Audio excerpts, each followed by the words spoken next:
Para iniciar con la presentación de nuestro curso, debo decirles que me siento en una circunstancia similar a la que enfrentó Enrique Peña Nieto cuando fue invitado a aquella fatídica Feria Internacional del Libro en Guadalajara. Atreverse a enviar un video como este a un colectivo de diseñadores en pleno solo puede hacerlo un inconsciente o un total desvergonzado. En cualquier caso, espero que este trabajo motive el diálogo y abra el intercambio de ideas. Desde las tinieblas de la Edad Media.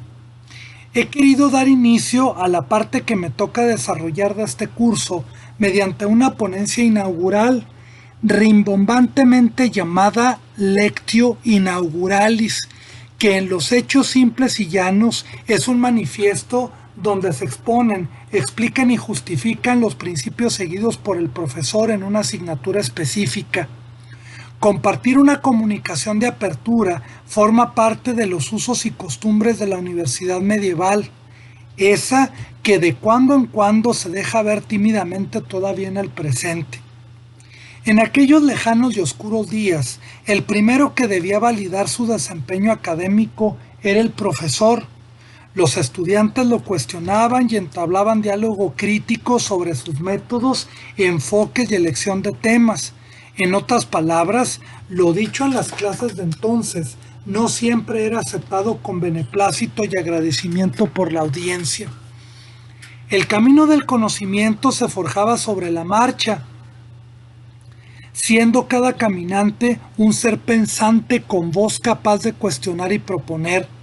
Podría creerse que más que adscribirme a tradiciones distantes, me estoy perfilando por un aula democrática o acogiéndome a la sacrosanta improvisación, nada más distinto a mis propósitos. Intento retomar el ejercicio conversatorio inseparable de la universidad desde su fundación, así como la naturaleza reflexiva y creativa de la institución. Así pues, siguiendo a mis colegas, intentaré dar una justificación sucinta de lo que tendremos como materia de estudio en las siguientes 36 horas, con la entera convicción que el nivel de exigencia empieza conmigo.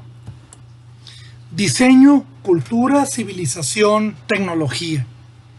Desde que la doctora Rodríguez Garay amablemente me propuso participar en el curso de Cultura y Diseño, empecé a barajar mentalmente las posibilidades que podrían tener tanto el temario como el grupo potencial de doctorandos, perteneciente a un programa que no es explícitamente de filosofía.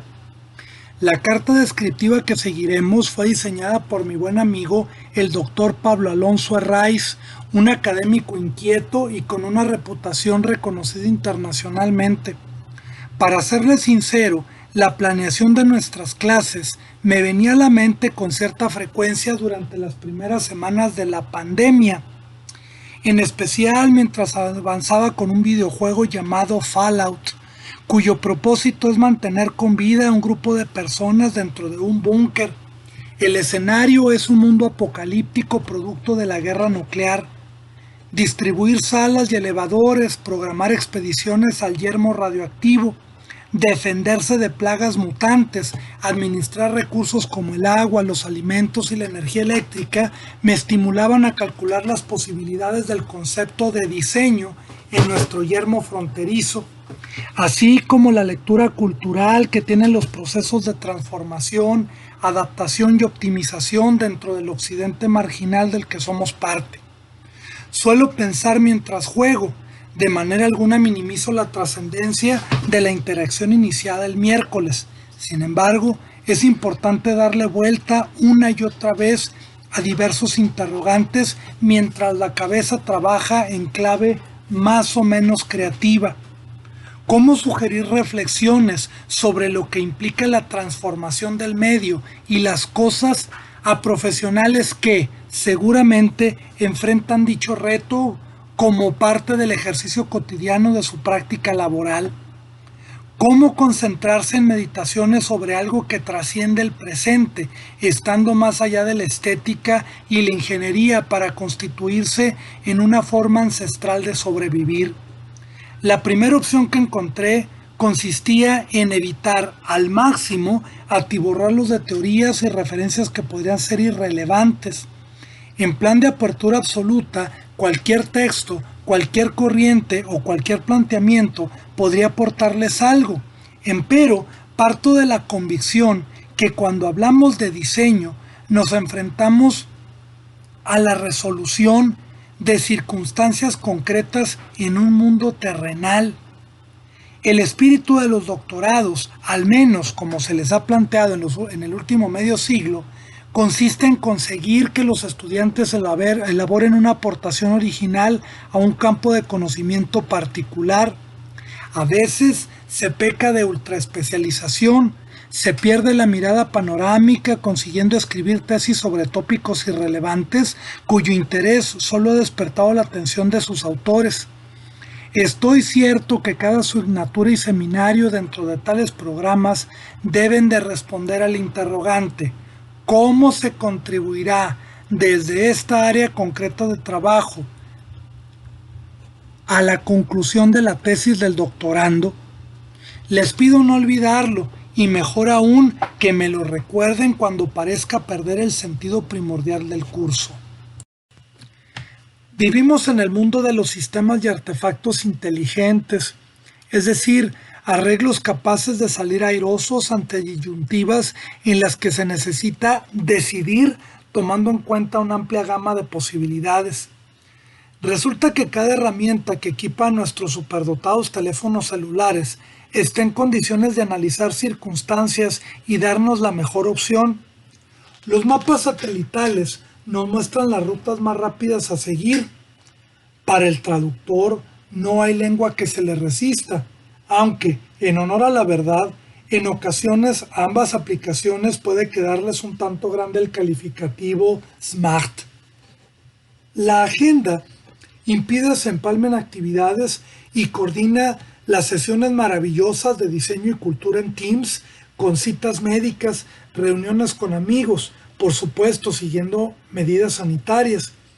Incluso nos salva el pellejo recordándonos las fechas que no pueden olvidarse, como los múltiples aniversarios, cumpleaños, santos y un largo etcétera de efemérides cuya omisión derivará tanto en reproches como en hostilidades pasivas y activas.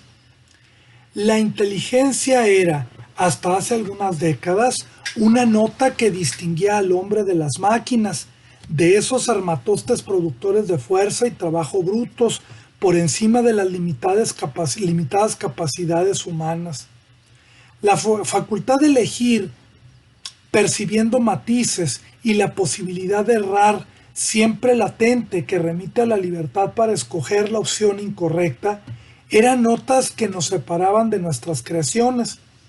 Hoy en día, un refrigerador o una lavadora son más inteligentes que el primate mejor dotado de genio.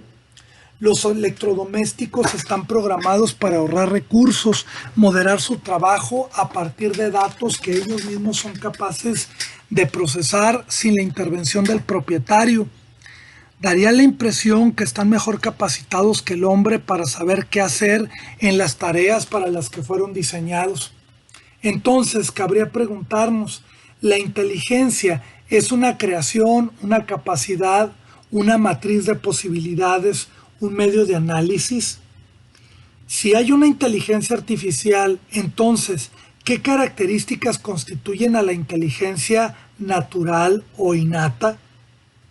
¿Puede crearse una estupidez artificial? ¿Inteligencia y libertad se relacionan necesariamente? El abordaje de temas como estos está en función de las coordenadas que nos definen, tanto en el espacio como en el tiempo. Por ahora, no quisiera adentrarnos en el terreno ético. Los invito a meditar acerca de la inteligencia en una perspectiva cultural, es decir, ¿qué sentido tiene dentro de nuestras prácticas, creencias, costumbres y visión del mundo la idea de inteligencia y todos los tópicos que la rodean? Parecería que el hombre es el único ser capaz de crear, La liebre o el ave, que metódicamente se esfuerzan por construir un lugar para vivir, actúan por instinto. Su esfuerzo es inconsciente porque no está iluminado por las incandescentes luces de la razón. Por el contrario, el vándalo que destruye espacios públicos o el adicto a las redes sociales son seres superiores a quienes se le ha concedido el don de sumergirse en lodazales existenciales. Hay algo de discordante en esta ecuación, un tema para debatir ampliamente sobre la idea de cultura que hemos heredado de la tradición judeocristiana. Sin afán de evangelizar o blasfemar, me gustaría echar mano de una fórmula contenida en el Génesis, unas palabras relativas a la creación del hombre. Tomaré la versión en alemán de Lutero porque la germanofilia me tira fuerte y soy extremadamente débil a la estética de la tipografía gótica. Und Gott schuf den Menschen im Bilde. Zum Bilde Gottes schuf ihm. Y Dios creó al hombre a su imagen, a la imagen de Dios, Él lo creó. ¿Qué parte de la imagen de Dios hemos recibido? Para los propósitos de nuestra clase, les propongo pensar en la capacidad para crear que pudo sernos obsequiada en el sexto día. La aparición del hombre remata actos previos de creación. Claro, Dios nos supera infinitamente desde el momento en que Él pudo hacer surgir el universo a partir de la nada, así como en la perfección de origen de su obra. Me llama la atención que a manera de desenlace, el hombre, una entidad con cierta autonomía, sea la cereza del pastel. El hombre no puede crear vida, esa es una condición vedada para él. La imagen de Dios es una suerte de esbozo simplificado más que una réplica exacta. En tales condiciones, ¿en qué posición quedaría la inteligencia artificial, la ingeniería genética y la transformación del cuerpo a partir de procesos quirúrgicos sofisticados? El concepto de hombre y cultura, entonces, han de ser, por lo menos, repensados a través de la realidad a la que tenemos que enfrentarnos desde hace poco más de un cuarto de siglo. La humanidad pierde el toque de singularidad para ser trivializada. Pasa a ser un mero convencionalismo producto del egocentrismo del hombre. Algunos piensan que la excepcionalidad de nuestro género consiste en la posibilidad innata, siempre latente, de atentar contra nosotros mismos. Solo para abonar más temas de discusión para nuestro curso, sugiero consideremos la relación entre la racionalidad y nuestra tendencia para crear. ¿Es la razón una nota constante en todas ellas? ¿Hay una articulación racional que orqueste la creación humana o solo se materializa el conocimiento y las ideas sin calcular la incompatibilidad o nocividad que podrían tener? Y ya en plan de lanzar interrogantes, ¿cuáles son las fronteras que separan, si es que lo hacen, el diseño de la creación? ¿Ambas ideas poseen vocaciones diferentes o están estrechamente entrelazadas? La ingeniería es una dimensión que se abre en el discurso tecnológico, económico y estético de nuestro tiempo. Alguna vez escuché decir a un crítico de música cuando se refería a Pink Floyd y Rush que el rock progresivo era ingeniería musical. No es el espacio ni la ocasión para discutir sobre el particular, pero podemos poner el tema axiológico sobre la mesa para condimentar futuras conversaciones. El diseño está en función de un sinfín de factores como los de orden funcional. La expresión más obvia es el acoplamiento a unas circunstancias a las que se le saca el mayor provecho, como por ejemplo el moldeado de una prótesis anatómica elaborada con materiales resistentes y ligeros que no serán rechazados por el cuerpo del receptor.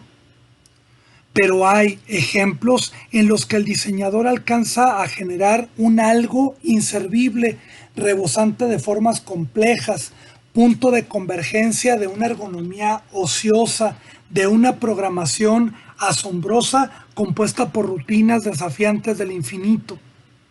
Hay diseñadores que hacen su trabajo porque saben y pueden hacerlo, pero nunca pensando en un para qué. En esos términos, el diseño podría caber como una forma de hacer arte en tanto que expresión desinteresada. Y por otra parte, todavía es válida la idea de que el arte es una simple fuente de objetos inútiles. Vivimos en sociedades en las que el utilitarismo es el eje que las atraviesa de sur a norte. Es una postura metafísica preocupada por exprimir los beneficios medibles, prácticos y redituables de cada ente que está en el horizonte de la realidad. Los habitantes del mundo se traducen en votos, compras, horas de trabajo productivo, fuente de placer superfluo que a su vez se capitaliza en ganancias monetarias. Los espacios se optimizan al máximo para arrebatarles la mayor cantidad de viviendas, establecimientos comerciales, avenidas, edificios públicos, centros de esparcimiento. Los animales domésticos o salvajes se ganan su lugar en este planeta a partir de lo que puedan redituarnos. No importan los costos a largo plazo. El ganado, por ejemplo, tiene que retribuir cada centavo que se invierte en su alimentación y almacenamiento. Mientras las políticas sociales en materia laboral, de salud, educación, seguridad pública o investigación científica se construyen con el propósito de hacer productiva y redituable cada actividad de la comunidad, al mismo tiempo se define la condición espiritual e irrepetible de los individuos. El cuidado por la singularidad y la preservación del acervo cultural con frecuencia son incompatibles con las tendencias mundiales de las que difícilmente se pueden abstener quienes piensan de forma diferente. Las sociedades desarrolladas de la actualidad niegan superficialmente la voracidad para hacer negocios y obtener ganancias a costa de lo que sea. Al mismo tiempo, son borradas del orbe comunidades lingüísticas minoritarias, imponiéndoles idiomas francos de dominio regional. El discurso demagógico mundial habla de la preservación de la medicina tradicional, de los relatos orales y de las expresiones artísticas de asentamientos enclavados en puntos distantes de las sociedades civilizadas, pero en los hechos tiende a normalizar a sociedades y personas. Nos encontramos ante la paradoja de la cultura noble, mejor dicho, de la cultura hipócrita, un medio donde converge por igual el legado de los grupos predominantes y de los vulnerables y reducidos. Todo está articulado en una mentalidad abierta, progresista y utilitaria. El enriquecimiento y la productividad de suyo no son aspiraciones censurables. Sin embargo, cuando ese deseo se convierte en un principio ciego de exclusión que no contempla nada más allá de una limitada visión del mundo, en ese punto es cuando encuentro una autolaceración humana. Nos gusta ver en la cultura un derroche de virtud. La cultura tradicionalmente se visualiza como el conjunto de desarrollos humanos que se desmarcan de lo dado por la naturaleza, aquello que es resultado del ingenio, la inteligencia, el sentimiento, si se quiere, la obsesión, el capricho o la necesidad humanas. Manifestación de libertad de iniciativa. Están dentro de la cultura tanto una obra de arte como las armas químicas más destructivas.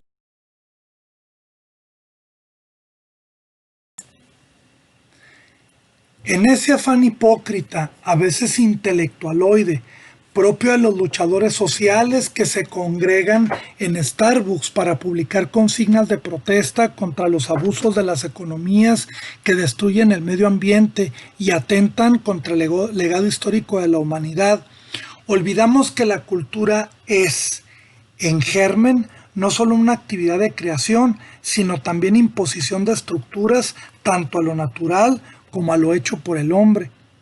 Cuando Dios creó el universo, decretaba cómo funcionaría cada elemento. En su perfecta sabiduría, todo estaba en equilibrio inquebrantable.